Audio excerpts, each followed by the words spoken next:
Welcome दोस्तों। आज हम पढ़ेंगे 9th क्लास के मैथ का first chapter matrix and determinants और साइंस ग्रुप का मैथ है। इसकी एक्सरसाइज 1.2 को कंप्लीट सॉल्व करेंगे। डेफिनेशन और एग्जांपल के साथ इसके कंसेप्ट को भी पढ़ेंगे। तो वीडियो को शुरू से लेकर लास्ट तक देखो ताकि तमाम क्वेश्चंस को अच्छी तरह समझ सको। अगर आपको कोई पार्टी का क्वेश्चन रिक्वायर है तो वीडियो की डिस्क्रिप्शन में जाओ, वहाँ पे मैंने वीडियो की टाइमलाइन दे दी है। तो जो क्वेश्चन आपने समझना है उस पर क्लिक करो, वो क्वेश्चन स्टार्ट हो जाएगा। लेकिन मैं आपको रिकमेंड करूंगा कि फर्स्ट क्वेश्चंस को लाजमी देखो, उसमें मैंने कंप्लीट एक्सरसाइज के कंसेप्ट को बताया है। अगर वो क्वेश्चन आप समझ लेते हो तो बाकी क्वेश्चंस को समझना आसान होगा। तो वीडियो को शुरू से लेकर लास्ट तक देखो। चैनल पर नए तो चैनल को सब्सक्राइब कर लो और वीडियो को लाइक कर दो। इस तरह की कंप्लीट एक्सरसाइज की वीडियो आपको मिलती रहे।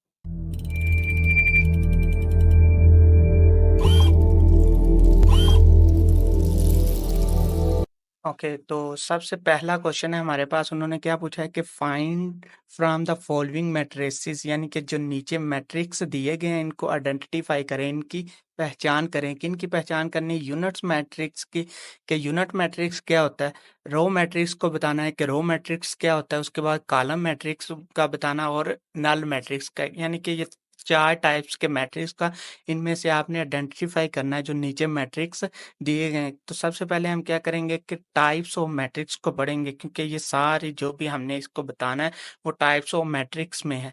तो टाइप्स ऑफ मैट्रिक्स की कंप्लीट इसको पढ़ लेते हैं ताकि सारा कंसेप्ट हमें क्लियर हो जाए, ताकि इस तरह के कोई भी नेक्स्ट क्वेश्चन जो आएगा वो भी इसी तरह का है, तो उनको भी आसानी के साथ हम सॉल्व कर सकें। तो सबसे पहले क्या करते हैं, इसकी टाइप्स पढ़ लेते हैं कि टाइप्स मैट्रिक्स कितनी टाइप्स के होते हैं। सबसे पहले जो इसकी टाइप है वो क्या है कि रो मैट्रिक्स क्या होते हैं। यानी कि रो मैट्रिक्स के इसके नाम से ही हमें पता चल रहा है कि ऐसा मैट्रिक्स जिसमें सिर्फ एक ही रो हो, बाकी उसमें कॉलम कई कितने भी हो सकते हैं, कॉलम वेरी करते रहेंगे, कम या ज़्यादा होते रहेंगे, लेकिन ऐसा मैट्रिक्स जिसमें सिर्फ एक ही रो हो तो उस मैट्रिक्स को हम क्या कहेंगे कि ये रो मैट्रिक्स है। फॉर एग्जाम्पल मैंने यहाँ पे एक मैट्रिक्स लिखता हूँ कि टू टू 3 4, ये एक मैट्रिक्स है। तो इसमें अगर हम देखें तो इसमें सिर्फ एक ही रो है, यानी कि हॉरिजॉन्टल वे में जो नंबर की तरतीब है वो सिर्फ एक ही है। तो इसको हम कहेंगे कि ये क्या है, एक रो मैट्रिक्स है। इसी तरह एक और इसकी एग्जांपल देख लेते हैं कि टू, ये एक मैट्रिक्स है। तो इसमें कितनी रोज है, एक ही रो है। तो इस हमने सिर्फ इसको क्या देखना होता है, सिर्फ रोज को देखना होता है, कॉलम कितने भी हो सकते हैं।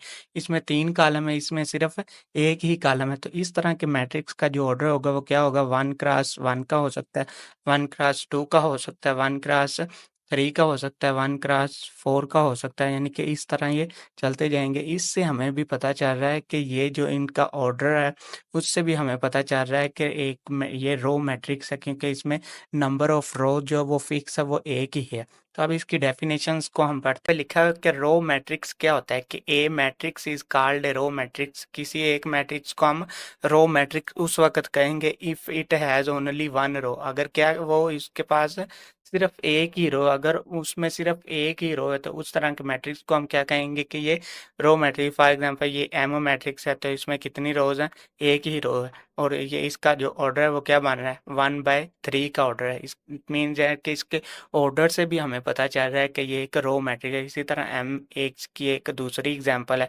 तो इसका जो ऑर्डर बन रहा है वो कितना है, 1/2 का ऑर्डर है। तो इससे भी हमें पता चल जाता है कि ये एक रो मैट्रिक्स है। कॉलम मैट्रिक्स क्या होता है, कि जिस तरह रो मैट्रिक्स के हमें नाम से ही पता चल गया था कि इसमें सिर्फ एक ही रो हो तो उसके रो मैट्रिक्स रहते हैं।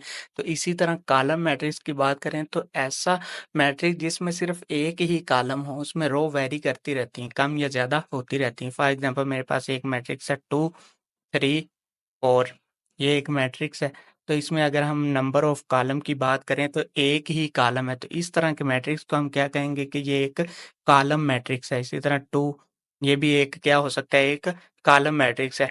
2 3, ये भी क्या है, एक कॉलम मैट्रिक्स है। ऐसा मैट्रिक्स जिसमें सिर्फ एक ही कॉलम हो उसको हम कहेंगे कि ये एक कॉलम मैट्रिक्स है।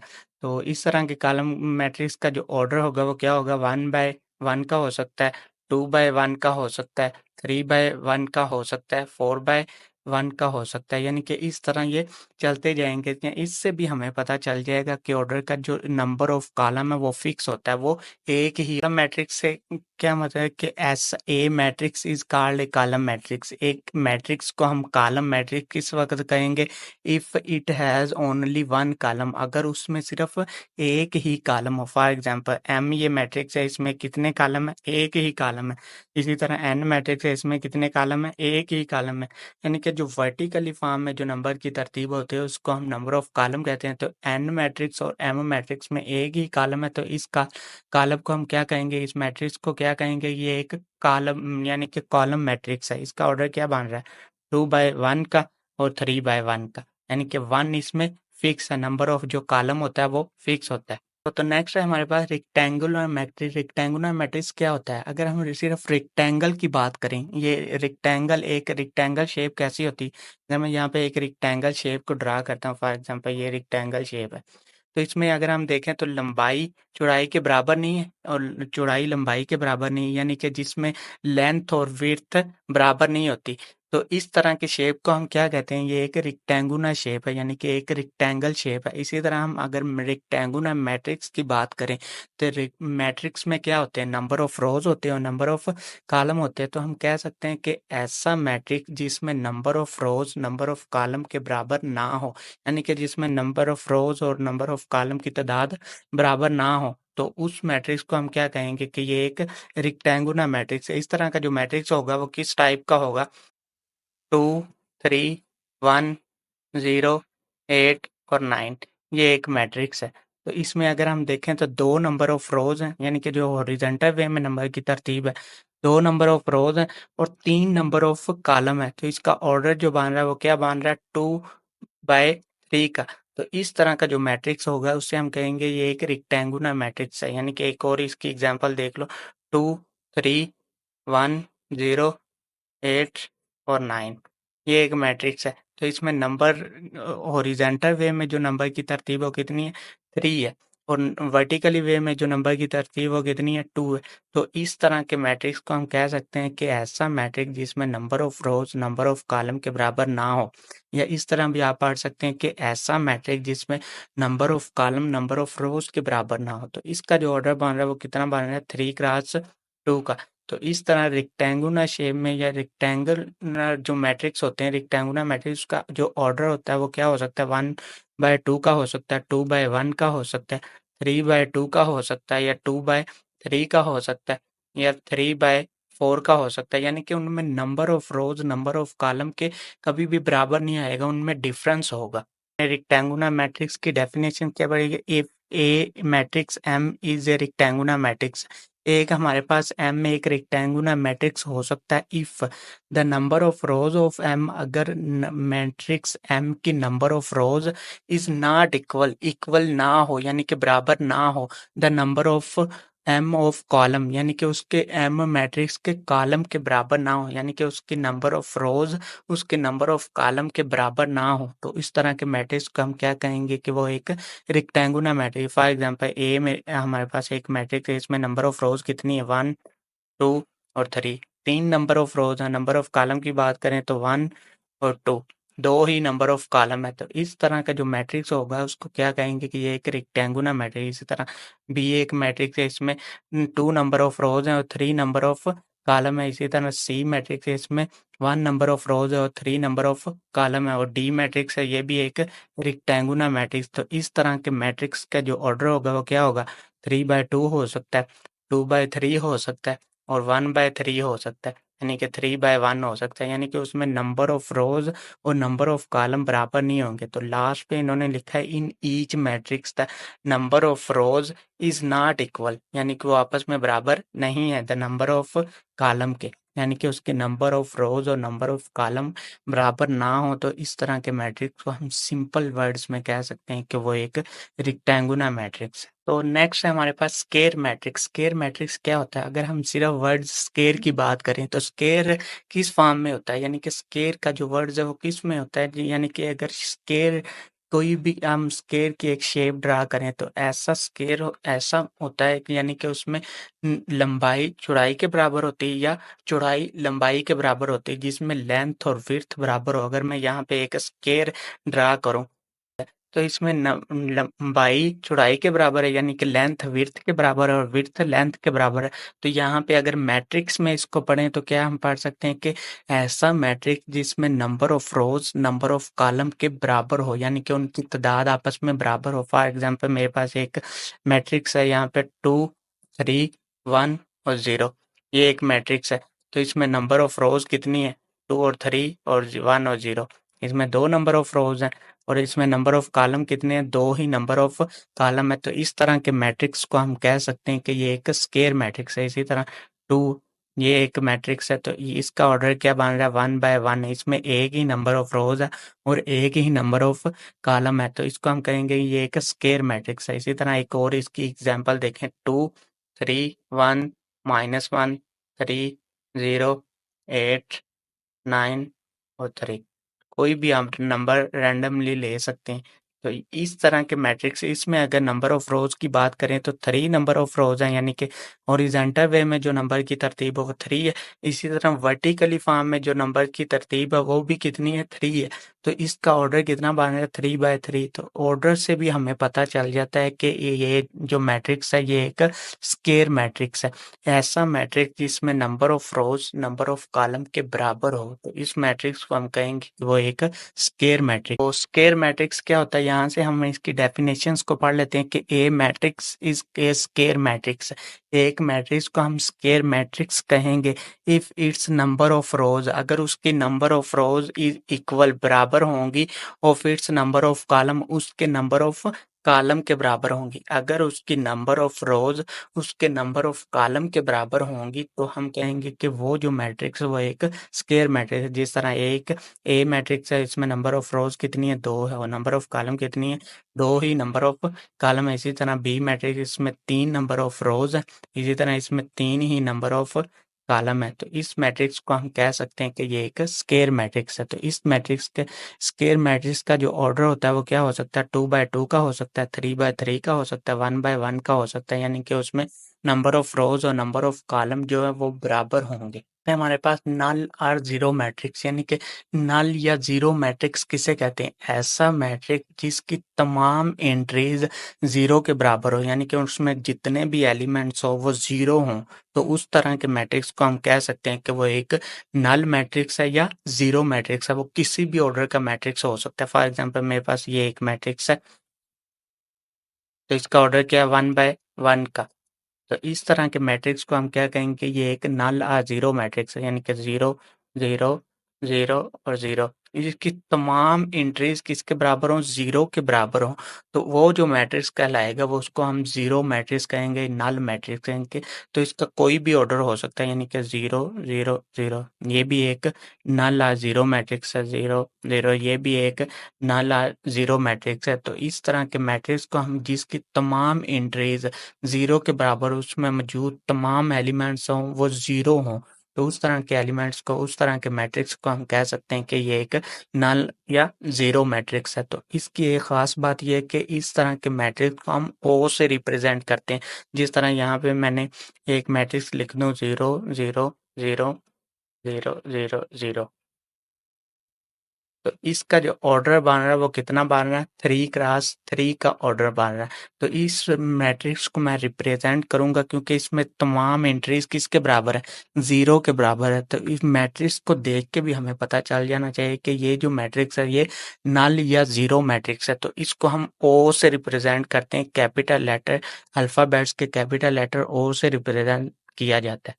नल या जीरो मैट्रिक्स क्या होता है कि ए मैट्रिक्स इज कॉल्ड ए नल और जीरो मैट्रिक्स। कोई एक मैट्रिक्स हमारे पास हो जिसको हम नल या जीरो मैट्रिक्स कहेंगे, किस वक्त कहेंगे, if each of its entries is zero, अगर उसके तमाम एलिमेंट्स तमाम एंट्रीज क्या हो जाएं, जीरो के बराबर हो जाएं, उसके तमाम एलिमेंट्स जीरो हों, तो वो जो मैट्रिक्स होगा उसको हम क्या कहेंगे, ये नल या जीरो मैट्रिक्स। जिस तरह ये यहाँ पे एग्जांपल दी है, ये इसकी तमाम एंट्रीज जीरो हैं, तो इसको हम कह सकते हैं कि ये एक नल या जीरो मैट्रिक्स। तो इस तरह का जो मैट्रिक्स होता है उसका ऑर्डर क्या हो सकता है कि 2 2/2 का हो सकता है, 2/1 का हो सकता है, यानी कि उसका कोई भी ऑर्डर हो सकता है। लेकिन नोट दैट यहाँ पे लास्ट पे लिखा है null matrix is represented by 0, यानी कि उसको हमेशा ओ से रिप्रेजेंट किया जाता है। कैपिटल अल्फ़ाबेट्स के कैपिटल लेटर ओ से रिप्रेजेंट किया जाता है। नेक्स्ट हमारे पास जो इसकी टाइप्स है कि ट्रांसपोज़ ऑफ ए मैट्रिक्स, के एक मैट्रिक्स का ट्रांसपोज़ क्या होता है? ट्रांसपोज़ के एक मैट्रिक्स का किस तरह हम ले सकते हैं कि अगर किसी मैट्रिक्स की रोज़ को कॉलम में चेंज कर दें या कॉलम्स को रोज़ में चेंज कर दें, तो वो जो नया मैट्रिक्स हासिल होगा उस मैट्रिक्स को हम कहेंगे कि वो इस मैट्रिक्स का क्या है? ट्रांसपोज़ है। फॉर एग्ज़ाम्पल मेरे पास एक मैट्रिक्स ए यहाँ पे मौजूद है। 2, 3, 1 और 0, ये एक मैट्रिक्स है। तो अगर इसका मैं ट्रांसपोज़ लूँ तो किस तरह ले सकता हूँ कि इसकी ये पहली रोज़ है, 2 और 3 पहली रोज़ है, इसको कॉलम की फॉर्म में लिख दो, यानी कि 2 और 3 पहला कॉलम बन जाएगा, पहली रो पहला कॉलम बन जाएगा। इसी तरह दूसरी रोज़ को क्या करूँगा, दूसरे कॉलम में लिख दूँगा। तो ये जो मैट्रिक्स आया है, ये पहले ए मैट्रिक्स का क्या है? ट्रांसपोज़ ऑफ ए मैट्रिक्स है।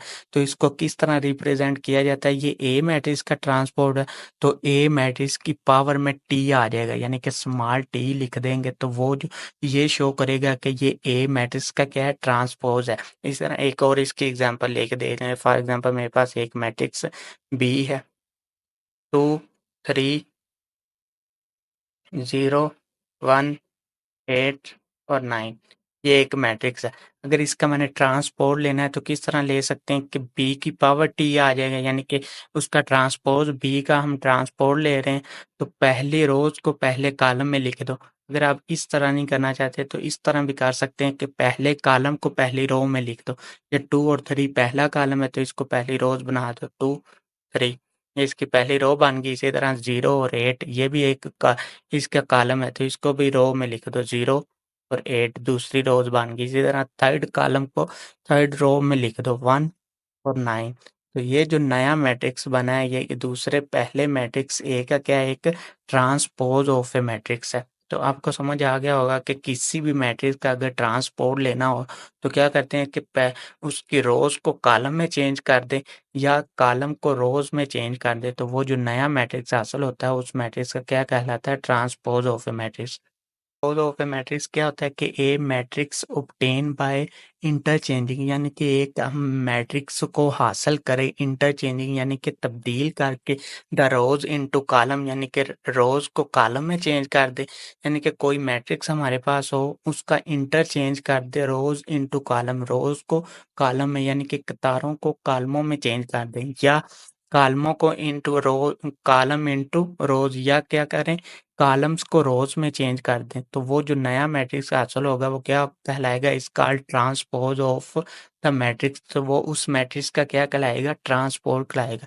इफ ए मैट्रिक्स, अगर हमारे पास एक मैट्रिक्स ए है देन इट्स ट्रांसपोज़, तो इसका ट्रांसपोज़ किससे डिनोट किया जाएगा? ए की पावर टी से, यानी कि ए मैट्रिक्स का अगर हम ट्रांसपोज़ लेते हैं तो उसको हम डिनोट करते हैं किससे? ए की पावर टी से, यानी कि वो ए मैट्रिक्स का ट्रांसपोज़ है। फॉर एग्जाम्पल एक मैट्रिक्स ए हमारे पास मौजूद है ये, तो इसकी पहली रोज़ को क्या किया? पहले कॉलम में लिख दिया इस तरह दूसरी रोज़ को लिया और दूसरे कॉलम में लिख दिया 2, 1, 0 और 2, 1, 0। इसी तरह थर्ड रोज़ को लिया और थर्ड कॉलम में लिख दिया। तो ये जो नया मैट्रिक्स हासिल हुआ है ये ए मैट्रिक्स का क्या बन गया? ट्रांसपोज़ बन गया। तो इसकी हमने पावर क्या लिख दी है? ए की पावर टी लिख दी। इसी तरह बी मैट्रिक्स है, बी मैट्रिक्स की पहली रोज़ को पहले कॉलम में लिख दिया और दूसरी रोज़ को क्या किया? दूसरे कॉलम में लिख दिया। तो इस तरह जो नया मैट्रिक्स आता हुआ है उसको हम क्या ने नाम क्या दे दिया? बी की पावर टी। इसी तरह सी मैट्रिक्स है तो पहली रोज़ को पहले कॉलम को लिख दो पहली रोज़ में, पहले कॉलम पहली रोज़ में लिखा गया है, इसी तरह दूसरा कॉलम दूसरी रोज़ में। कॉलम को रोज़ में चेंज करो या रोज़ को कॉलम में चेंज करो तो उसका ट्रांसपोज़ हमें मिल जाता है।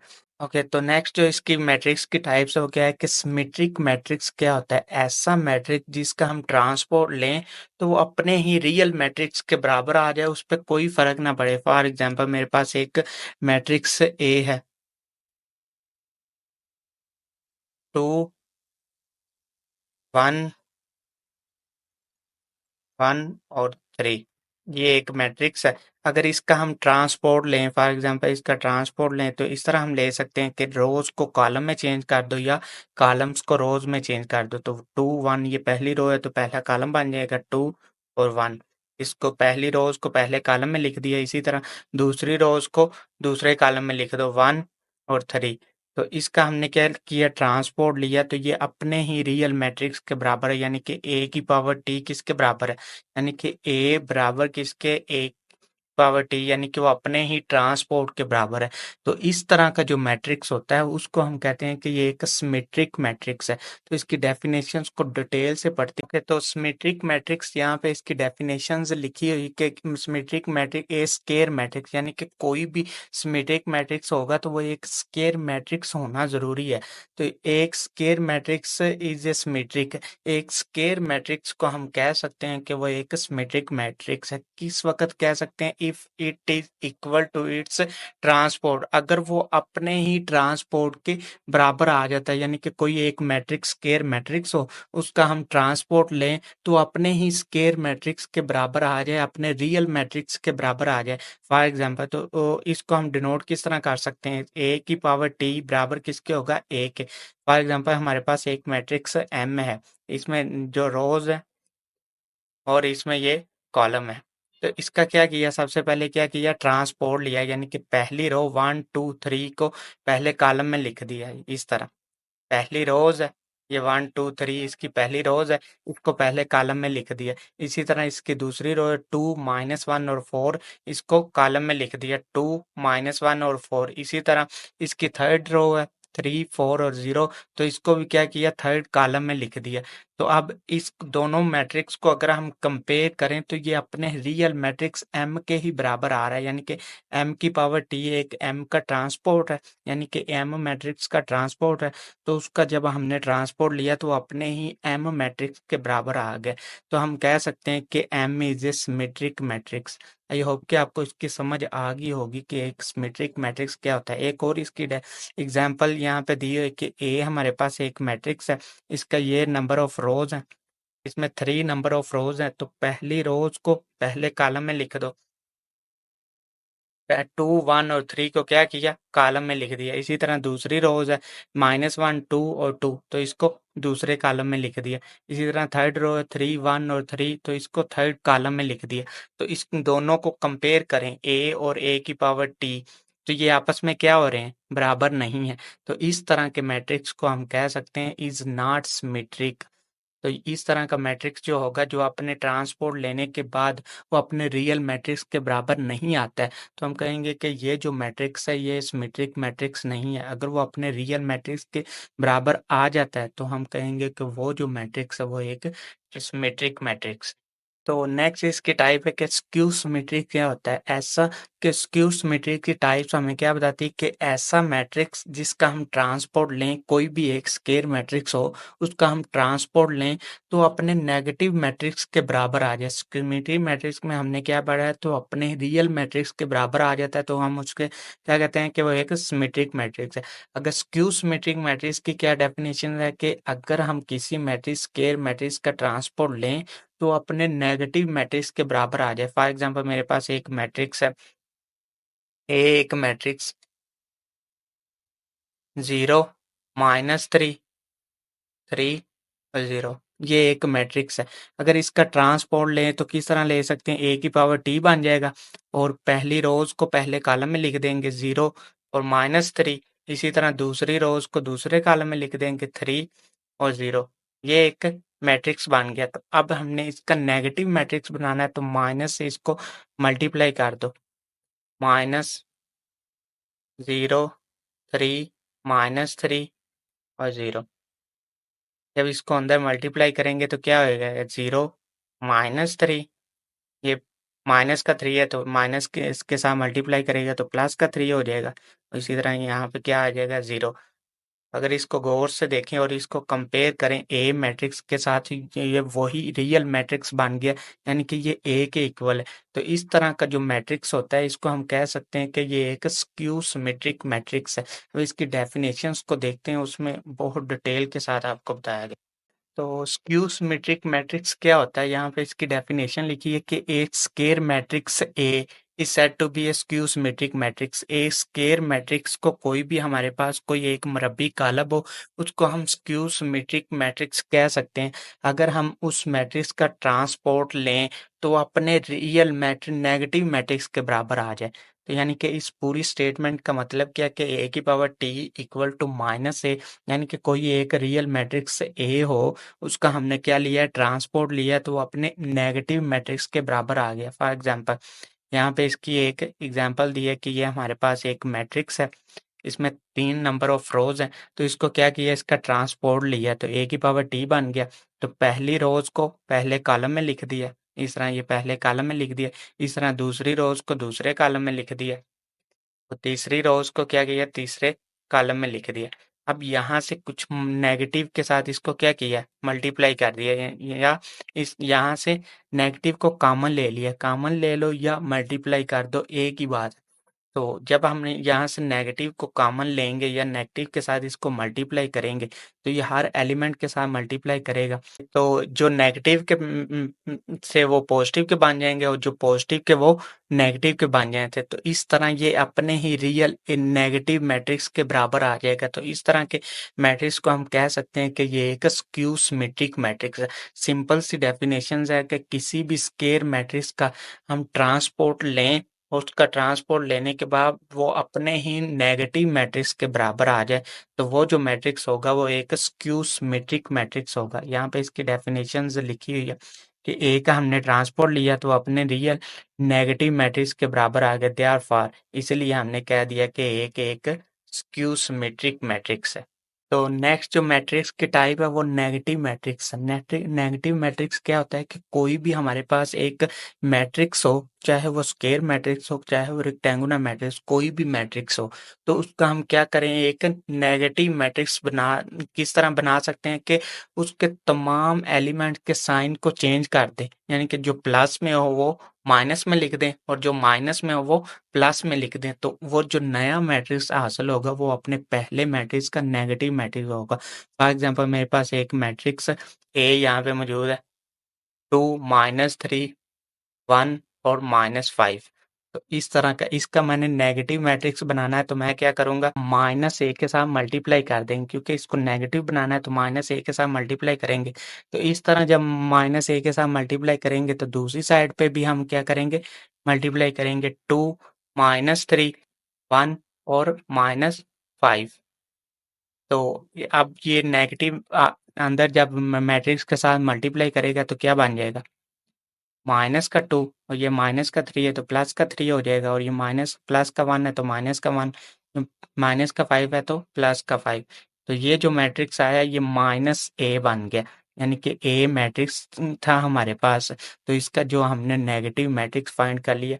इसी तरह इसकी एक और एग्जांपल देख लेते हैं। फॉर एग्जांपल मेरे पास एक मैट्रिक्स है 2 और -5 है, तो माइनस के साथ इसको मल्टीप्लाई करेंगे, इस तरह मल्टीप्लाई किया तो इस तरफ भी मल्टीप्लाई कर देंगे, -2 हो जाएगा, और ये माइनस का 5 है तो प्लस का 5 हो जाएगा।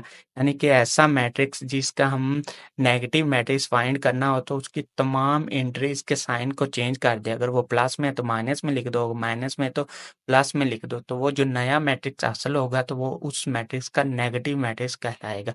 नेगेटिव मैट्रिक्स की यहाँ पे डेफिनेशन देख लेते हैं। Let A be a matrix, फर्ज कर लें कि ए हमारे पास कोई एक मैट्रिक्स है ये वाला, तो देन इट्स नेगेटिव मैट्रिक्स क्या होगा, माइनस है, यानी कि ए एक पॉजिटिव मैट्रिक्स है, तो उसका अगर नेगेटिव मैट्रिक्स लिखना हो तो अलामती तौर पे उसे किससे डिनोट किया जाएगा, -a is obtain by changing, उसको क्या करेंगे, किस तरह हासिल कर सकते हैं, चेंज कर दे the sign of all the entries, उसकी तमाम एलिमेंट तमाम एंट्रीज के साइन को चेंज करके हम एक नेगेटिव मैट्रिक्स हासिल कर सकते हैं। यानी कि ये एक ए मैट्रिक्स है, तो -a के साथ जब इसको मल्टीप्लाई किया तो ये प्लस का 1 था तो माइनस का 1 बन गया, इस तरह ये माइनस का 2 था तो प्लस का 2 बन गया, यानी कि माइनस को प्लस में कन्वर्ट कर दिया और प्लस को माइनस में कन्वर्ट कर दिया। ये माइनस का प्लस का 3 है तो माइनस का 3 बन गया, प्लस का 4 है तो माइनस का 4 बन गया। इस तरह हम देख सकते हैं कि किसी भी मैट्रिक्स का हम नेगेटिव मैट्रिक्स फाइंड कर सकते हैं। तो नेक्स्ट है हमारे पास डायगोनल मैट्रिक्स क्या होता है। डायगोनल के नाम से हमें ज़ाहिर पता चल रहा है कि एक वतरी कालब क्या होता है, यानी कि उसमें वतर के अरकान मौजूद होंगे। यानी कि ऐसा स्केर मैट्रिक्स डायगोनल मैट्रिक्स के लिए ये लाजमी है कि वो एक स्केर मैट्रिक्स होना चाहिए, अदरवाइज हम डायगोनल मैट्रिक्स को डिफाइन नहीं कर सकते, डायगोनल मैट्रिक्स की डेफिनेशंस को कंप्लीट नहीं पढ़ सकते। तो वो एक स्केर मैट्रिक्स होगा कि ऐसा स्केर मैट्रिक्स जिसमें डायगोनल के एलिमेंट्स में कम से कम एक नॉन ज़ीरो एलिमेंट्स मौजूद हो, यानी कि डायगोनल के जो एलिमेंट्स होंगे उनमें कम से कम एक ऐसा एलिमेंट मौजूद हो जो कि ज़ीरो नहीं है, और बाकी जितने भी एलिमेंट्स होंगे नॉन डायगोनल के एलिमेंट जो होंगे वो ज़ीरो होने चाहिए। सबसे पहले हमें पता होना चाहिए कि मैट्रिक्स स्केर मैट्रिक्स में जो डायगोनल के एलिमेंट्स होते हैं वो कौन से होते हैं। फॉर एग्जांपल मेरे पास एक स्केर मैट्रिक्स यहाँ पे मैं लिख देता हूँ कि ये एक स्केर मैट्रिक्स है 2, 3, 1 और 0। तो इसमें जो डायगोनल के एलिमेंट्स होंगे वो कौन से होंगे, हमें इससे नहीं पता चल रहा, तो मैं यहाँ पे एक ट्राई ड्रा करके देखता हूँ कि फिर ये मेरे पास एक ट्राई है। तो ये जो इसकी शेप होती है ये वाली, इसको हम क्या कहते हैं, ये डायगोनल होती है। ये डायगोनल की साइड होती है, ये बेस होती है और ये परपेंडिकुलर होती है। तो इस साइड पे इस लाइन पे जो नंबर आएंगे उसको हम कहेंगे कि ये डायगोनल के एलिमेंट्स। अगर इसी शेप को मैं यहाँ पे ड्रा कर दूं, फॉर एग्जांपल ये मेरे पास एक है, तो हमें पता चल रहा है कि इस पॉइंट पे जो एलिमेंट हमें मिल रहे हैं एक ये है और एक ये है। इट मीन्स डैट कि 0 और 2 और जो 0 एलिमेंट्स है ये क्या है, एक डायगोनल के एलिमेंट्स हैं। इस तरह हमें पता चल रहा है कि ये डायगोनल के एलिमेंट्स थे। तो ऐसा मैट्रिक्स जिसमें डायगोनल के एलिमेंट्स में कम से कम एक एलिमेंट्स हमें मिले, यहाँ पे एक एलिमेंट्स हमें मिल रहा है 0, तो बाकी जो दूसरे एलिमेंट्स है ये नॉन डायगोनल एलिमेंट्स है 3 और 1, तो ये नॉन ज़ीरो होने चाहिए। ये नॉन ज़ीरो है तो हम यहाँ पे एक और मैट्रिक्स ड्रा करके देखते हैं। फॉर एग्जांपल मेरे पास एक मैट्रिक्स है 2, 3, सॉरी ये 0 होगा, 0, 0 और 0। तो यहाँ पे हमें एक ऐसा एलिमेंट डायगोनल के एलिमेंट्स में एक ऐसा एलिमेंट्स मिल रहा है जो कि नॉन ज़ीरो है, जो कि 2 है। तो इस मैट्रिक्स को हम कह सकते हैं कि ये एक डायगोनल मैट्रिक्स है। इसी तरह अगर एक और इसकी एग्जांपल लें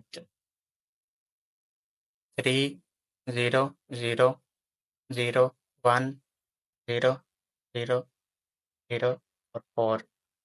ये भी क्या होगा, एक डायगोनल एलिमेंट मैट्रिक्स होगा, क्योंकि इसमें डायगोनल के जो एलिमेंट्स है, डायगोनल के एलिमेंट्स वो नॉन ज़ीरो, कम से कम एक ऐसा एलिमेंट्स होना चाहिए जो नॉन ज़ीरो हो। तो यहाँ पे सारे एलिमेंट्स हमें डायगोनल के जो मिल रहे हैं वो नॉन ज़ीरो और बाकी जितने भी एलिमेंट्स हैं वो ज़ीरो है। तो यहाँ पे अगर मैं ट्राइएंगल को ड्रा करूँ तो यहाँ से भी हमें पता चल रहा है कि ये जो एलिमेंट्स हैं ये डायगोनल के एलिमेंट्स हैं, क्योंकि ये डायगोनल की लाइन पे आ रहे हैं। ये जो एलिमेंट्स हैं यहाँ पे जो हमें एलिमेंट्स मिल रहे हैं वो क्या है, एक डायगोनल के एलिमेंट्स। आई होप कि आपको डायगोनल मैट्रिक्स की समझ आ गई होगी कि वो एक स्केर मैट्रिक्स होना चाहिए। कोई भी ऐसा स्केर मैट्रिक्स जिसमें डायगोनल के एलिमेंट्स में कम से कम एक ऐसा एलिमेंट्स हो जो कि नॉन ज़ीरो हो और बाकी जितने भी एलिमेंट्स हो जिनको हम नॉन डायगोनल एलिमेंट्स कह सकते हैं कि वो ज़ीरो के बराबर होने चाहिए। यहाँ पे जो नॉन डायगोनल के एलिमेंट्स हैं ये सारे क्या हैं, ज़ीरो के बराबर हैं। ये भी सारे क्या हैं, ज़ीरो के बराबर है। तो ये ज़ीरो हैं। ओके, तो डायगोनल मैट्रिक्स को हमने पढ़ लिया। अब इसकी डेफिनेशंस को बुक से पढ़ लेते हैं कि बुक्स में आपको मज़ीद इसके डिटेल के साथ समझ आ जाएगी कि ए स्केयर मैट्रिक्स ए यानी कि वो एक स्केयर मैट्रिक्स होना चाहिए। A is called a diagonal matrix, यानी कि ए हमारे पास एक स्केयर मैट्रिक्स है तो उसको हम डायगोनल मैट्रिक्स कह सकते हैं। किस वक्त कह सकते हैं, इफ़ अगर वो ये कंडीशन को सेटिस्फाई कर रहा है at least any one of the entries of its diagonal, यानी कि डायगोनल की कम से कम एक एंट्रीज, एक एलिमेंट, एट लीस्ट यानी कि कम से कम एक हमें डायगोनल का एलिमेंट्स ऐसा मिले इज नॉट ज़ीरो, जो कि ज़ीरो के बराबर ना हो। एंड नॉन डायगोनल एलिमेंट्स, और जो नॉन डायगोनल के एलिमेंट्स होंगे, जो नॉन डायगोनल यानी कि गैर वतरी अरकान होंगे, वो मस्ट बी ए ज़ीरो, वो ज़रूर ज़ीरो के बराबर होने चाहिए। दोबारा इसको रीड कर लें, a square matrix A is a diagonal matrix. क्योंकि इस ये जो डेफिनेशन है इसको बच्चे बहुत कंफ्यूज हो जाते हैं, तो इसको बहुत डिटेल से इसलिए मैं पढ़ा रहा हूँ ताकि आपकी सारी कन्फ्यूजन दूर हो जाए कि वो एक स्केयर मैट्रिक्स होना चाहिए। तो एक स्केयर मैट्रिक्स को हम डायग्राम मैट्रिक्स किस वक्त कह सकते हैं कि if at least any one of the entries, अगर उसमें कम से कम एक एलिमेंट हमें मिले और इट्स डायग्नल डायग्नल का एक एलिमेंट्स हमें मिले जो इज नॉट जीरो, जो कि जीरो के बराबर ना हो, यानी कि डायग्नल का हमें एक ऐसा एलिमेंट मिल जाए जो कि जीरो के बराबर ना हो और बाकी नॉन डायग्नल के एलिमेंट जो हों वो सारे के सारे जीरो के बराबर हो, तो वो जो मैट्रिक्स होगा वो एक डायग्नल मैट्रिक्स होगा, यानी कि वतरी कालिब होगा। ये हमारे पास एक मैट्रिक्स है, तो इसमें अगर हम डायग्नल के एलिमेंट्स देखें 1 2 और 3, तो बाकी जो एलिमेंट्स हैं वो क्या है, जीरो के बराबर है, तो इस मैट्रिक्स को हम कह सकते हैं कि ये एक डायग्नल मैट्रिक्स है। इसी तरह बी मैट्रिक्स की एग्जांपल यहाँ पे दी गई है, तो ये भी डायग्नल के एलिमेंट्स क्या हैं, नॉन जीरो, और बाकी जो एलिमेंट्स है वो जीरो के बराबर है, ये सारे जो एलिमेंट्स। और दूसरा यहाँ पे सी मैट्रिक्स की अगर एग्जांपल दें तो कम से कम एक हमें एक ऐसा एलिमेंट मिलना चाहिए, यहाँ पे दो एलिमेंट्स डायगोनल के मिल रहे हैं जो कि नॉन जीरो हैं और बाकी सारे एलिमेंट्स क्या हैं, जीरो के बराबर है। इसी तरह एम मैट्रिक्स है, तो यहाँ पे टू मैट्रिक्स डायगोनल के एलिमेंट्स हमें मिल रहे हैं जो कि नॉन जीरो है, बाकी जो एलिमेंट्स है वो जीरो के बराबर है। इसी तरह एन भी एक मैट्रिक्स है, तो ये एक must be A square matrix, यानी कि 2 by 2 का ऑर्डर हो, 3 by 3 का हो, 4 by 4 का हो, तो वो एक स्केयर मैट्रिक्स होना चाहिए। तो नेक्स्ट हमारे पास जो मैट्रिक्स है वो एक स्केलर मैट्रिक्स। स्केलर मैट्रिक्स कैसा होता है कि एक ऐसा स्केयर मैट्रिक्स जिसमें डायगोनल के जो एलिमेंट्स हों वो सेम हों, एक जैसे हों, वो आपस में सेम एक जैसे हो, तो बाकी जो नॉन डायगोनल के एलिमेंट्स हों वो जीरो हो, यानी कि एक स्केलर मैट्रिक्स एक डायगोनल मैट्रिक्स तो होना चाहिए कि वो एक डायगोनल मैट्रिक्स होगा ही होगा, मगर उनके जो डायगोनल के जो एलिमेंट्स होंगे वो सेम होंगे, एक जैसे होंगे। अगर डायगोनल के एलिमेंट्स सेम हो जाते हैं तो उस मैट्रिक्स को हम डायगोनल मैट्रिक्स को हम कहेंगे कि वो एक स्केलर मैट्रिक्स भी है, वो डायगोनल मैट्रिक्स तो होगा ही होगा, लेकिन जो अगर उसके डायगोनल के जो एलिमेंट्स होते हैं वो सेम हो जाए तो वो एक स्केलर मैट्रिक्स बन जाएगा। फॉर एग्जाम्पल यहाँ पे एक मैट्रिक्स ए है, 3 0 0 और 3, तो ये सबसे पहले देखें तो ये एक स्केयर मैट्रिक्स है और ये एक डायगोनल मैट्रिक्स है क्योंकि इसके डायगोनल के जो एलिमेंट्स है वो नॉन जीरो है और बाकी जो एलिमेंट्स है वो जीरो के बराबर है, तो ये एक डायगोनल मैट्रिक्स तो है ही है। और दूसरा ये एक स्केलर मैट्रिक्स है, क्यों, क्योंकि यहाँ पे इसके के जो डायगोनल के एलिमेंट्स हैं वो सेम है, यहाँ पे भी 3 और यहाँ पे भी 3। इसी तरह बी मैट्रिक्स एक ले लेते हैं, हमारे पास एक मैट्रिक्स है के 0 0 के 0 0 और के, यानी कि एक ऐसा डायगोनल मैट्रिक्स जिसमें डायगोनल के एलिमेंट्स सेम हो, तो उस डायगोनल के मैट्रिक्स को हम कह सकते हैं कि वो एक स्केलर मैट्रिक्स है। स्केलर मैट्रिक्स की यहाँ पे डेफिनेशन हम दोबारा फिर इसको रिपीट कर लेते हैं बुक से ताकि आपको अच्छी तरह क्लियर हो जाए कि ए डायगोनल मैट्रिक्स, पहले ही मैंने बता दिया कि एक scalar matrix must be a diagonal matrix, कि वो एक डायगोनल मैट्रिक्स होना चाहिए, is called a scalar matrix. A diagonal matrix को हम स्केलर मैट्रिक्स कह सकते हैं अगर वो इस कंडीशंस को पूरा करे, if all the diagonal elements या डायगोनल एंट्रीज आर सेम, अगर उसके तमाम डायगोनल के एलिमेंट्स या डायगोनल की जो एंट्रीज है वो सेम हो, एक जैसी हो, जो नॉन डायगोनल के एलिमेंट्स हो वो जीरो हो, जो नॉन हो वो क्या हो, जीरो हो। तो ये यहाँ पे एग्जांपल दी है, ये के है, ये सारे सेम है, डायगोनल के एलिमेंट सेम है और जो बाकी जो एलिमेंट्स है वो नॉन जीरो है, यानी कि जीरो के बराबर है, तो ये डायगोनल एलिमेंट्स तो है, ये डायगोनल मैट्रिक्स तो है, लेकिन जो इसके जो बाकी जो एलिमेंट्स है वो क्या है, जीरो के बराबर है, यानी कि जो बाकी ये डायगोनल मैट्रिक्स है, लेकिन जो डायगोनल के एलिमेंट्स सेम हो जाए तो हम कह सकते हैं कि वो एक स्केलर मैट्रिक्स है, वेयर के इज ए कांस्टेंट, के कोई भी कांस्टेंट हो सकता है, जीरो हो सकता है, वन हो सकता है, कुछ भी हो सकता है। इसी तरह ए और एक एग्जांपल दी गई है कि इसमें डायगोनल के एलिमेंट्स क्या है, सेम है, एक जैसे, और बाकी जो एलिमेंट्स हैं वो जीरो के बराबर है। इसी तरह बी एक एग्जांपल दी गई बी मैट्रिक्स की, तो इसमें डायगोनल के एलिमेंट्स क्या है, सेम है, और नॉन डायगोनल जो एलिमेंट्स हैं वो जीरो के बराबर है। यहाँ पे इस तरह का जो एमसीक्यूज आ सकता है, अक्सर पेपर में आ जाता है कि ये जो मैट्रिक्स है ये क्या है, आर स्केलर मैट्रिक्स है, तो ये एक स्केलर मैट्रिक्स है क्योंकि ये डायगोनल मैट्रिक्स भी है और स्क्वायर मैट्रिक्स भी है, क्योंकि इसका ऑर्डर 1 बाय 1 का है। इसका ऑर्डर क्या बन रहा है? 1 बाय 1 का बन रहा है। तो इस मैट्रिक्स को हम कह सकते हैं कि ये एक स्केलर मैट्रिक्स भी है, डायगोनल मैट्रिक्स भी है और स्क्वायर मैट्रिक्स भी है। तो इस मैट्रिक्स के कोई भी ऑप्शन वहाँ पे मौजूद हो तो हम उस पे को आंसर कर सकते हैं कि ये इस तरह का मैट्रिक्स है। तो इसका ऑर्डर यहाँ पे लिखा है, तो सारे ऑर्डर जो लिखे हैं ये एक स्क्वायर मैट्रिक्स के ऑर्डर लिखे हैं। तो इससे भी हमें पता चल रहा है कि ये एक स्क्वायर मैट्रिक्स होना चाहिए। फिर नेक्स्ट इसकी टाइप्स है आइडेंटिटी मैट्रिक्स। क्या होता है? आइडेंटिटी मैट्रिक्स के नाम से ही हमें पता चल रहा है कि इसमें यूनिटी का नाम नहीं, इनको यूनिट मैट्रिक्स भी हम कह सकते हैं। आइडेंटिटी मैट्रिक्स या फिर यूनिट मैट्रिक्स के ऐसा डायगोनल मैट्रिक्स, यानी कि डायगोनल की जब भी बात आएगी तो उसमें सारी कंडीशन सेटिस्फाई करवानी होगी कि वो एक स्क्वायर मैट्रिक्स होना चाहिए। उसमें डायगोनल के एलिमेंट्स में का जो नॉन जीरो एलिमेंट्स होने चाहिए और बाकी जितने भी एलिमेंट्स हों वो 0 के बराबर होने चाहिए। यानी कि एक ऐसा डायगोनल मैट्रिक्स जिसके डायगोनल के जो एलिमेंट्स हों वो 1 के बराबर हो जाएँ।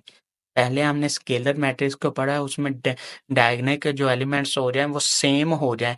तो इस तरह के मैट्रिक्स को हम कहते हैं स्केलर मैट्रिक्स। लेकिन जब आइडेंटिटी मैट्रिक्स या यूनिट मैट्रिक्स की बात आएगी को तो हम कह सकते हैं कि एक ऐसा मैट्रिक्स जिसमें डायगोनल के जो एलिमेंट्स हों वो 1 के बराबर हो जाएँ। फॉर एग्जांपल यहाँ पे एक मैट्रिक्स ए मेरे पास मौजूद है, 1, 0, 0 और 1। तो इस तरह के मैट्रिक्स को हम कह सकते हैं कि ये एक यूनिट या आइडेंटिटी मैट्रिक्स का ऑर्डर क्या बन रहा है? 2 बाय 2 क्रॉस का ऑर्डर है। इसी तरह बी मेरे पास एक मैट्रिक्स है, 1, 0, 0, 0, 1, 0, 0, 0 और 1। तो हम देख सकते हैं कि यहाँ पे जो डायगोनल के एलिमेंट्स हैं वो किसके बराबर आ रहे हैं? 1 के बराबर आ रहे हैं। तो बाकी जो एलिमेंट्स हैं वो 0 के बराबर आ रहे हैं। तो इस तरह के मैट्रिक्स को हम कह सकते हैं कि ये एक आइडेंटिटी या यूनिट मैट्रिक्स है। तो एक ऐसा डायगोनल मैट्रिक्स जिसमें डायगोनल के एलिमेंट्स 1 के बराबर हो जाए, तो उस मैट्रिक्स को हम कह सकते हैं कि वो एक यूनिट मैट्रिक्स है। डेफिनेशंस को यहाँ से पढ़ लेते हैं बुक से कि a diagonal matrix is called a identity या यूनिट मैट्रिक्स के एक डायगोनल मैट्रिक्स को हम कह सकते हैं कि वो एक आइडेंटिटी मैट्रिक्स है या फिर यूनिट मैट्रिक्स। किस वक्त कह सकते हैं? If all diagonal entries are 1, यानी कि उसकी अगर तमाम डायगोनल की एंट्रीज जो होंगी वो 1 के बराबर हो जाएगी। और इस तरह के मैट्रिक्स को हम डिनोट करते हैं आई से, कैपिटल लेटर आई से डिनोट करते हैं। यानी कि जहाँ पे भी हमें आई नज़र आए या मैट्रिक्स उसका ना लिखा हो, सिर्फ आई लिखा हो, तो हमें फ़ौरन उसका पता चल जाना चाहिए कि ये एक यूनिट या आइडेंटिटी मैट्रिक्स को शो कर रहा है। तो ये हमारे पास एक ए मैट्रिक्स है। तो ये इसको मैट्रिक्स को देखें तो इसमें डायगोनल के जो एलिमेंट्स है वो किसके बराबर है? 1 के बराबर, और बाकी तमाम एलिमेंट्स 0 के बराबर है। तो इस तरह का इसका ऑर्डर क्या है? 3 बाय 3 का ऑर्डर है। इसी तरह बी मैट्रिक्स है, इसमें डायगोनल के एलिमेंट जो 1 के बराबर है, तो इसका ऑर्डर क्या है? 2 बाय 2 का ऑर्डर है। और ये सी मैट्रिक्स है। इस तरह का एमसीक्यूज में आ सकता है कि ये जो मैट्रिक्स है ये आइडेंटिटी मैट्रिक्स है कि नहीं। तो ये एक आइडेंटिटी मैट्रिक्स भी होता है क्योंकि ये स्क्वायर मैट्रिक्स है और इसमें डायगोनल के जो एलिमेंट्स है वो 1 के बराबर है, दोनों कंडीशंस को सेटिस्फाई कर रहा है। तो हम कह सकते हैं कि ये एक डायगोनल मैट्रिक्स है। नीचे एक छोटा सा नोट्स लिखा हुआ, उन्होंने नोट लिखा है, इसको समझ लेते हैं कि क्या a scalar matrix and diagonal matrix are diagonal matrix. यानी कि एक स्केलर मैट्रिक्स और आइडेंटिटी मैट्रिक्स वो क्या हो सकते हैं? एक डायगोनल मैट्रिक्स होते हैं।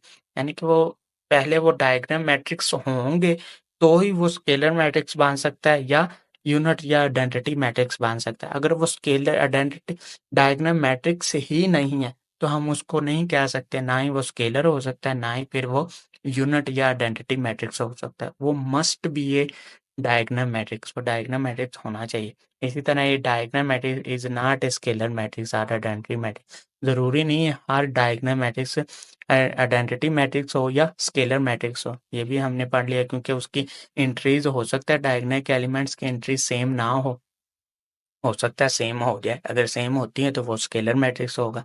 अगर वो सेम भी हैं और 1 के बराबर हैं तो वो यूनिट या आइडेंटिटी मैट्रिक्स होगा। तो हर डायगोनल मैट्रिक्स ज़रूरी नहीं है वो स्केलर या आइडेंटिटी मैट्रिक्स हो। ये भी हमें पता चल रहा है। क्योंकि वो अगर वो 1 के बराबर होते हैं तो ही हम उसको आइडेंटिटी मैट्रिक्स कहते हैं, अगर वो सेम होते हैं तो हम उसको स्केलर मैट्रिक्स कहते हैं। अगर वो ना ही सेम है ना ही 1 के बराबर है, वो डिफरेंस है, मगर डायगोनल के एलिमेंट्स को की जो कंडीशंस है उसको सेटिस्फाई कर रहे हैं, तो वो एक डायगोनल मैट्रिक्स ज़रूर होंगे। तो अब हम इसकी एक्सरसाइज के क्वेश्चंस को सॉल्व कर लेते हैं, क्योंकि सारी टाइप्स को हमने बहुत डिटेल के साथ पढ़ ली। तो सारी टाइप्स का हमें पता चल गया कि एक मैट्रिक्स की जितनी टाइप्स होती हैं कि उनके नाम्स को उनको हमने बहुत डिटेल के साथ पढ़ लिया है कि किस तरह के मैट्रिक्स हो सकते हैं। तो अब हम उसके डेफिनेशंस के को इस्तेमाल करके हम इसके क्वेश्चंस को सॉल्व कर देते हैं, क्योंकि क्वेश्चंस में वही पूछा गया जो डेफिनेशंस में बताया गया। तो सबसे पहले इन्होंने क्या गया, from the following matrices, in matrix को फॉलो करते हुए आइडेंटिफाई करें, यानी कि उनकी शनाख्त करनी है आपने। यूनिट मैट्रिक्स के यूनिट मैट्रिक्स क्या होता है, रो मैट्रिक्स क्या होता है, कॉलम मैट्रिक्स क्या होता है और नल मैट्रिक्स क्या होता है। तो ये चारों मैट्रिक्स के हमने डेफिनेशंस पढ़ ली।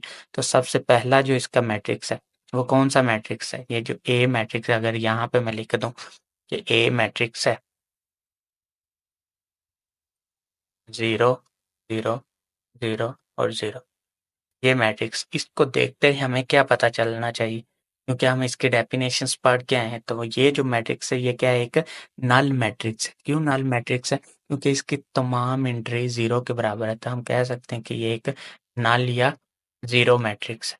ये 0 मैट्रिक्स भी हो सकता है और नल मैट्रिक्स भी हो सकता है, नल और 0 मैट्रिक्स। इसी तरह बी मैट्रिक्स की बात करें तो बी मैट्रिक्स क्या है हमारे पास, को देखते ही हमें पता चल रहा है कि ये जो मैट्रिक्स है कौन सा मैट्रिक्स है, एक रो मैट्रिक्स है। क्योंकि यहाँ पे उन्होंने पूछा हुआ है कि रो मैट्रिक्स को बताएं या कॉलम मैट्रिक्स है या नल मैट्रिक्स, इन चारों मैट्रिक्स में से ही कोई मैट्रिक्स होगा। तो ये क्या है, एक रो मैट्रिक्स है, क्योंकि इसमें सिर्फ एक ही रो है। तो इसको हम कह सकते हैं कि ये एक रो मैट्रिक्स है।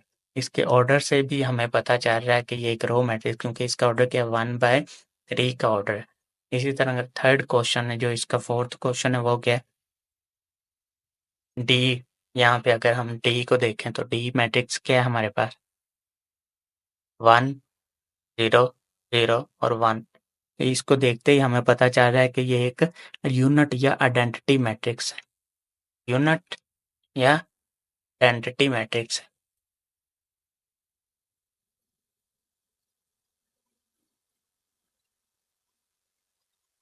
ओके, तो नेक्स्ट जो मैट्रिक्स है हमारे पास ई मैट्रिक्स, ये क्या है, एक इससे भी हमें पता चल रहा है कि ये एक ई मैट्रिक्स है, क्या नल या जीरो मैट्रिक्स है। इसको नल मैट्रिक्स भी हम कह सकते हैं और जीरो मैट्रिक्स भी कह सकते हैं, क्योंकि इसकी तमाम एंट्रीज इसमें एक ही एलिमेंट्स है। तो वो एलिमेंट्स किसके बराबर है, 0 के बराबर है। तो हम कह सकते हैं कि ये जो मैट्रिक्स है ये नल या जीरो मैट्रिक्स है। इसी तरह अगर सी मैट्रिक्स की बात करें तो, क्योंकि सी मैट्रिक्स को भी हमने पढ़ना है, तो सी मैट्रिक्स क्या है, 4 0 और 6, ये मैट्रिक्स है। मैट्रिक्स से हमें पता चल रहा है कि इसमें सिर्फ एक ही कॉलम है। तो इस तरह के मैट्रिक्स को हम कह सकते हैं कि ये एक कॉलम मैट्रिक्स है। इनके डेफिनेशंस को अगर आपने अच्छी तरह पढ़ा होगा तो आपको इसको बताने में कोई टेंशन नहीं होगी, आप इजीली इसको फाइंड कर सकते हैं। इसी तरह नेक्स्ट एफ मैट्रिक्स है जो, वो कौन सा मैट्रिक्स है, 5 6 7, ये मैट्रिक्स है। तो इससे भी हमें पता चल रहा है कि इसमें सिर्फ एक ही कॉलम है, यानी कि वर्टिकली फॉर्म में जो नंबर की तरतीब होती है उसे हम कॉलम कहते हैं। तो इसमें एक ही कॉलम है, तो हम कह सकते हैं कि ये जो मैट्रिक्स है ये एक कॉलम मैट्रिक्स है।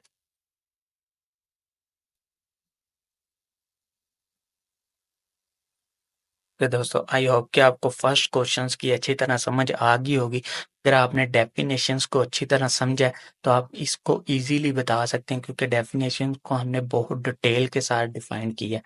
तो नेक्स्ट इसके क्वेश्चंस को देखते हैं। ओके, क्वेश्चन नंबर 2 हमारे पास है कि उन्होंने क्या कहा कि from the following matrices, in matrix को फॉलो करते हुए आइडेंटिफाई करना है, क्या करना है कि स्क्वायर मैट्रिक्स कौन सा है, रो मैट्रिक्स क्या है, आइडेंटिटी मैट्रिक्स क्या है, रेक्टेंगुलर मैट्रिक्स क्या है, कॉलम मैट्रिक्स कौन सा और नल या जीरो मैट्रिक्स कौन सा है। तो हम इसकी डेफिनेशंस को के मुताबिक हम इजीली बता सकते हैं कि ये जो मैट्रिक्स है ये कौन-कौन सा मैट्रिक्स है। अगर इस मैट्रिक्स को हम देखें तो हमने डेफिनेशंस क्या बताती है कि ऐसा मैट्रिक्स जिसमें number of rose number of column के बराबर ना हो, तो ये जो मैट्रिक्स क्या बनेगा? ये एक आइडेंटिटी रेक्टेंगुलर मैट्रिक्स है।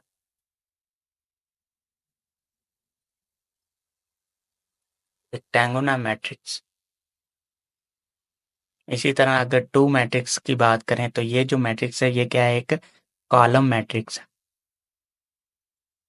क्योंकि डेफिनेशंस को हमने अगर अच्छी तरह पढ़ा है तो हम इस मैट्रिक्स को देखते ही हम बता सकते हैं कि ये कौन सा मैट्रिक्स है। इसी तरह ये स्केयर मैट्रिक्स है। क्यों? क्योंकि इसमें number of rose number of column बराबर हैं, इनकी तादाद बराबर है। इसका ऑर्डर क्या बन रहा है? 2/2 का ऑर्डर है, तो हम कह सकते हैं कि ये जो मैट्रिक्स है ये एक स्केयर मैट्रिक्स है। इसी तरह फोर्थ मैट्रिक्स की बात करें तो अभी हमने इसकी डेफिनेशंस को पढ़ा कि एक ऐसा डायगोनल मैट्रिक्स जिसमें डायगोनल की एंट्रीज 1 के बराबर हो, तो उस मैट्रिक्स को हम कह सकते हैं कि ये एक आइडेंटिटी मैट्रिक्स है। यहाँ पे आइडेंटिटी मैट्रिक्स को भी हमने बताना है, तो ये क्या है? एक आइडेंटिटी मैट्रिक्स। और आइडेंटिटी मैट्रिक्स को यूनिट मैट्रिक्स भी कहा जाता है। इसी तरह 5 क्वेश्चंस की बात करें तो ये कौन सा मैट्रिक्स है? जिस तरह फर्स्ट क्वेश्चन है कि उसमें number of rose number of column के बराबर नहीं है, इसी तरह इस फॉर 5 क्वेश्चन में भी number of rose number of column के बराबर नहीं है, तो हम कह सकते हैं कि ये जो मैट्रिक्स है ये एक रेक्टेंगुलर मैट्रिक्स है। Rectangular matrix. इसी तरह 6 क्वेश्चन की बात करें तो ये क्या मैट्रिक्स है? एक रो मैट्रिक्स। क्योंकि इसमें सिर्फ एक ही नंबर ऑफ रोज है, एक ही इसमें R1 ही इसमें रोज, तो इस तरह के मैट्रिक्स को हम कह सकते हैं कि ये एक रो मैट्रिक्स। इसी तरह ये जो मैट्रिक्स है इसमें सिर्फ एक ही कॉलम है, तो इसको हम कह सकते हैं कि ये एक कॉलम मैट्रिक्स है।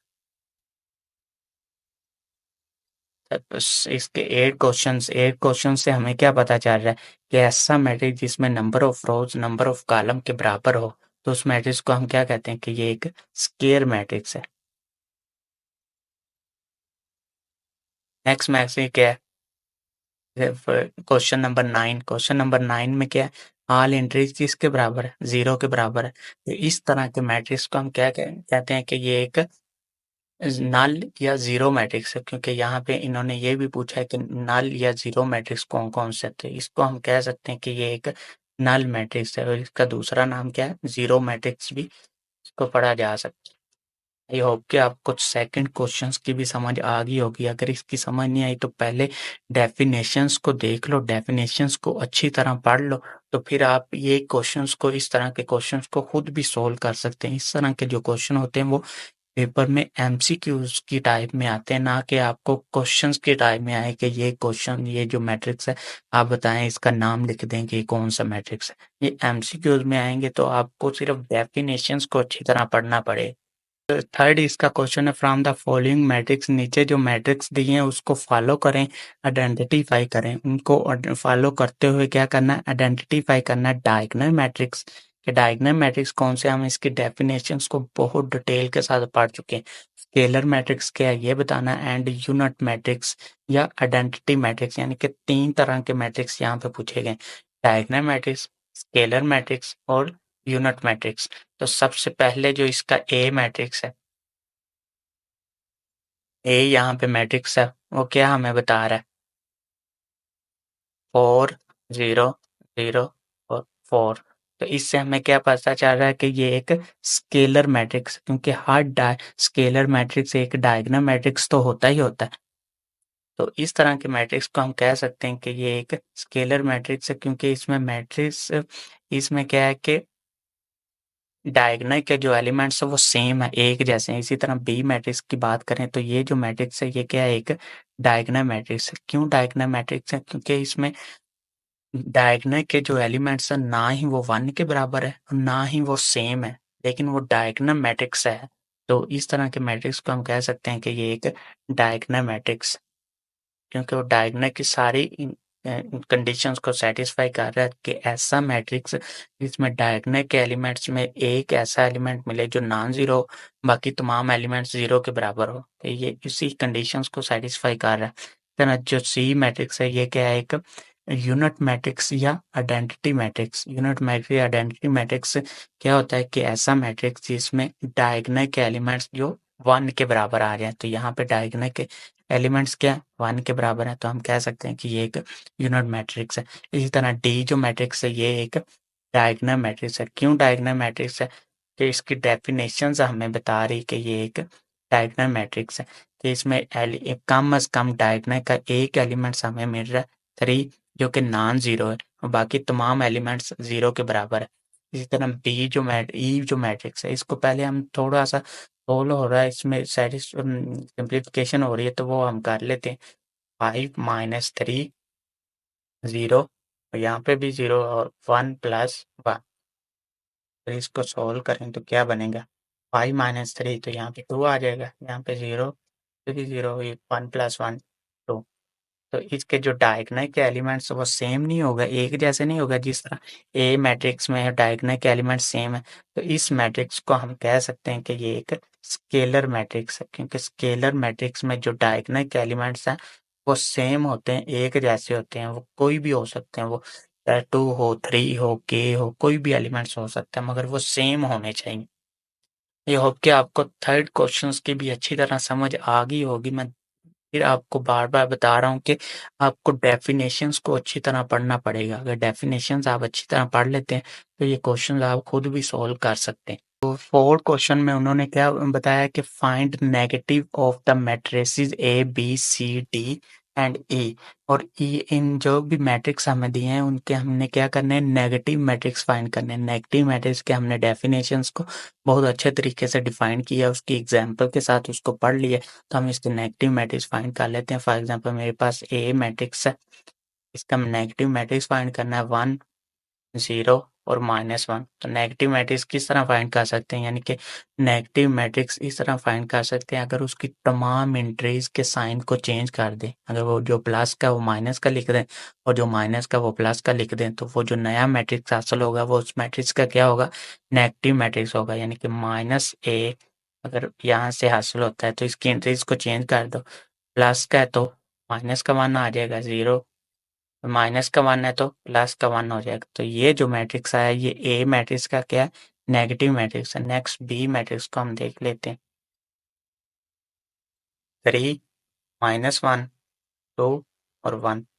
क्या करेंगे, इसकी एंट्रीज को चेंज कर देंगे। अगर एंट्रीज को चेंज करना हो तो बाहर माइनस के साथ मल्टीप्लाई करेंगे। इस तरफ मल्टीप्लाई किया तो इस साइड पे भी मल्टीप्लाई कर देंगे। प्लस का 3 है तो माइनस का 3 हो जाएगा, माइनस का 1 है तो प्लस का 1 हो जाएगा, प्लस का 2 है माइनस का 2 हो गया, और प्लस का 1 है तो माइनस का 1 हो जाएगा। इस तरह सी मैट्रिक्स है। सी मैट्रिक्स क्या है, 2 6 3 और 2। तो इसकी तमाम एंट्रीज के क्या करेंगे, साइन को चेंज कर देंगे। तो माइनस का सी आ जाएगा, प्लस का 2 है माइनस का 2 हो जाएगा, प्लस का 6 है माइनस का 6, प्लस का 3 है माइनस का 3 और प्लस का 2 है तो माइनस का 2। तो ये जो मैट्रिक्स आया है ये इस सी मैट्रिक्स का क्या है, नेगेटिव मैट्रिक्स है। तो नेक्स्ट इस तो देख लेते हैं इसके जो डी मैट्रिक्स है। -3 2 -4 5 ये मैट्रिक्स है। क्या हमने नेगेटिव मैट्रिक्स फाइंड करना है तो डी के साथ इसको मल्टीप्लाई कर दो। माइनस का 3 है तो प्लस का 3 हो जाएगा, प्लस का 2 है माइनस का 2 हो जाएगा, माइनस का 4 है तो प्लस का 4 हो जाएगा, माइनस का 5 प्लस का 5 है तो माइनस का 5 हो जाएगा।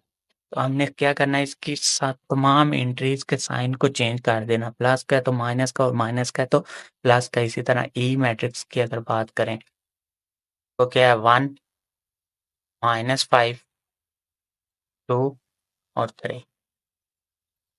तो माइनस ई हमने फाइंड करना, क्योंकि ई का नेगेटिव मैट्रिक्स फाइंड करना हो तो वो नेगेटिव के साथ मल्टीप्लाई करना ही पड़ेगा। तो -1 हो जाएगा, प्लस का है तो माइनस का हो गया, माइनस का 5 है तो प्लस का 5, प्लस का 2 है तो माइनस का 2 और प्लस का 3 है तो माइनस का 3 आ जाएगा।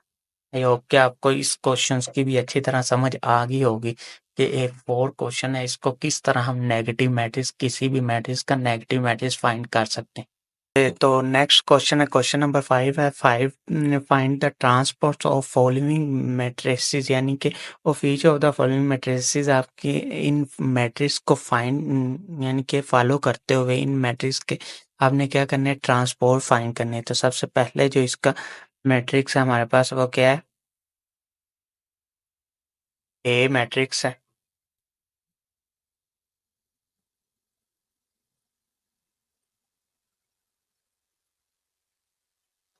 ओके, तो सबसे क्वेश्चन नंबर 5 है हमारे पास, find the transpose of each of the following matrices, यानी कि इन मैट्रिक्स को फॉलो करते हुए आपने इनके ट्रांसपोर्ट फाइंड करने हैं। तो सबसे पहला जो इसका मैट्रिक्स है वो क्या है, ए मैट्रिक्स है, 0, 1 और -2।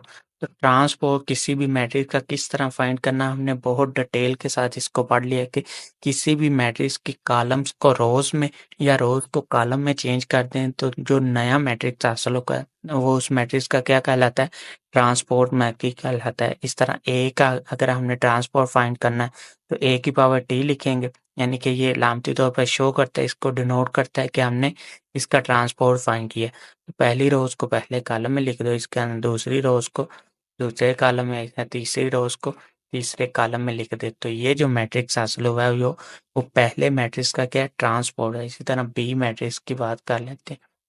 बी मैट्रिक्स हमारे पास क्या है, 5, 1 और -6 है।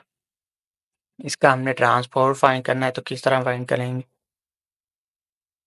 ये पहली रोज़ है, एक ही रोज़ है तो उसको कॉलम में चेंज कर दो तो वो जो नया मैट्रिक्स हासिल होता है वो पहले मैट्रिक्स का क्या है, ट्रांसपोज ऑफ मैट्रिक्स। तो सी मैट्रिक्स क्या है हमारे पास, ये जो मैट्रिक्स है 2 और 1, 1, 2, 2, -1, 3 और 0। तो इसका ट्रांसपोज लेंगे तो वो क्या आएगा हमारे पास, सी का ट्रांसपोज पहली रोज को पहले कॉलम में लिख दो 1, 2, इस तरह 2 और -1 ये दूसरी रोज है, इसको दूसरे कॉलम में लिख दो 2, -1, थर्ड रोज को थर्ड कॉलम में लिख दो।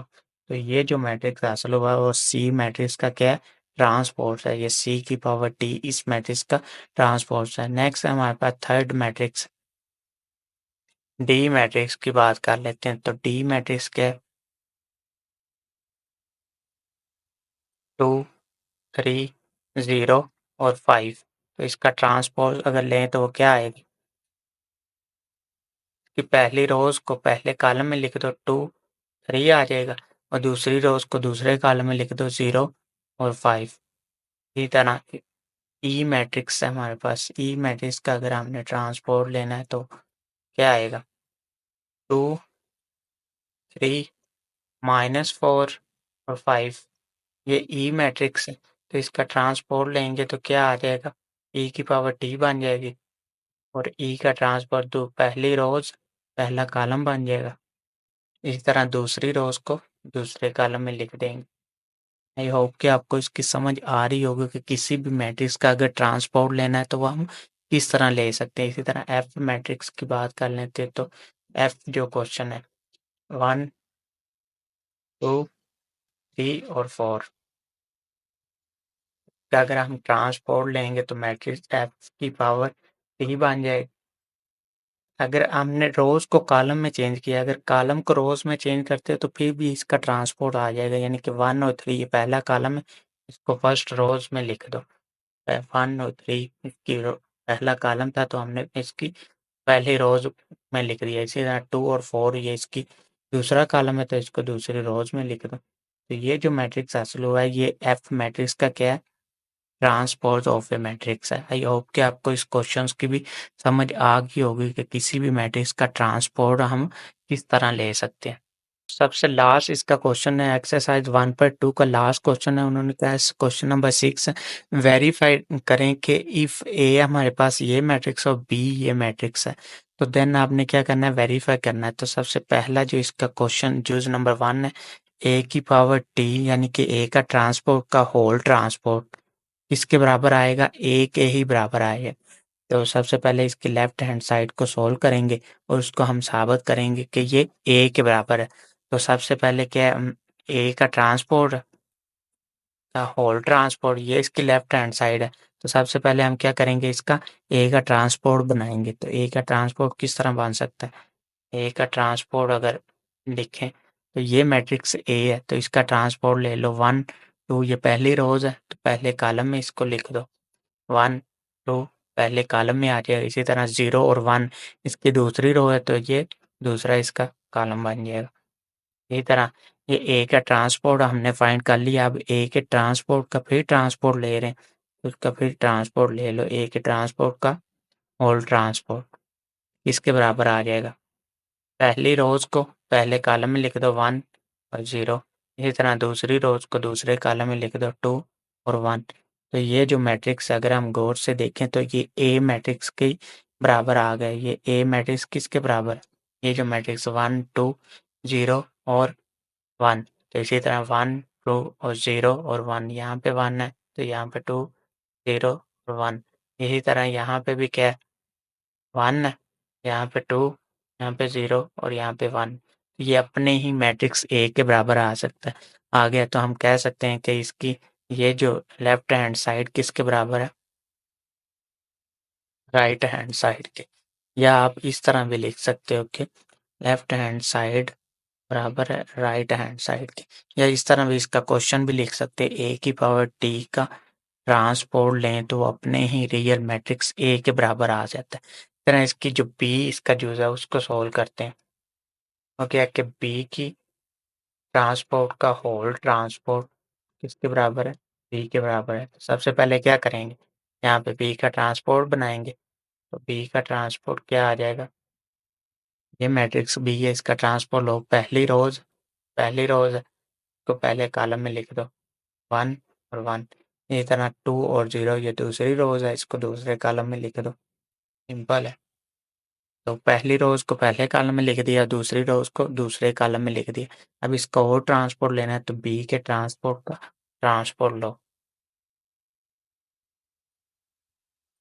पहली रोज पहला कॉलम बन जाएगा, इसी तरह दूसरी रोज दूसरे कॉलम में आ जाएगी। तो ये किसके बराबर आ गया, अपने ही कॉलम बी के बराबर आ जाएगा। तो हम यहाँ पे कह सकते हैं कि प्रूव डैट, या सिंपल लिख सकते हैं कि प्रूफ हो गया कि बी के ट्रांसपोर्ट का होल ट्रांसपोर्ट अपने ही मैट्रिक्स बी के बराबर आ गए। आई होप दोस्तों कि आपको तमाम मैट्रिक्स की समझ आ गई होगी कि टाइप्स ऑफ मैट्रिक्स क्या होता है। उसके रिलेटेड जितने भी क्वेश्चन थे एक्सरसाइज 1.2 को कंप्लीट हमने सोल्व कर लिया। तो कोई भी ऐसा क्वेश्चन जिसकी आपको समझ ना आई हो तो आप क्या करें कि डेफिनेशंस को दोबारा देखें। डेफिनेशंस को अगर हम अच्छी तरह समझ लेते हैं तो तमाम क्वेश्चंस को समझना आपके लिए बहुत ही आसान हो जाएगा।